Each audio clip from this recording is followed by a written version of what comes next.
छोटिया भूल पाई बिजुली बिल अधिक आसे सतर्क नहेले फरिबे मोटा अंकर टंका घरर संचय बिगाड़ वर्धित विद्युत बिल।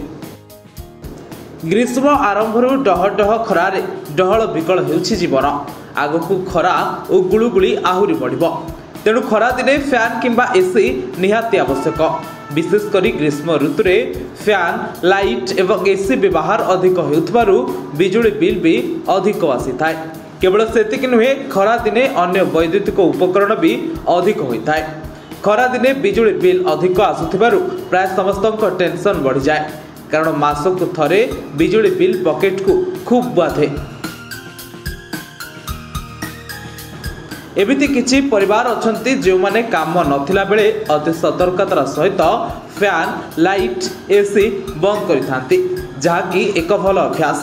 तेणु साधारणतः आम एमिति किछि भूल करिथाउ जेउथि पाई कि बिजुली बिल अधिक आसी थाए आ सबुठु बड़ भूल एही गोटिए पाई होई थाए जहाँकि बिजुली बिल बढ़ाई थाए।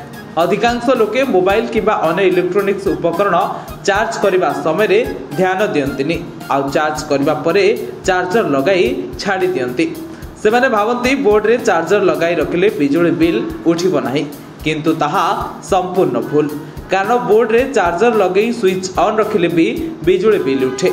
फोन न लगी भी जदि केवल चार्जर लगी रहुछि तेबे 0.1 रु 0.4 यूनिट पर्यंत बिजुली खर्च होता है। केवल चार्जर नुहे अन्य उपकरण चार्जर रे भी बिल उठता है किंतु यह जना पड़ न था। तेणु एप्रति सतर्कता अवलंबन करने को हेबा। आवश्यक नथिबा बेले स्विच ऑफ करने को भूलंतु नहीं।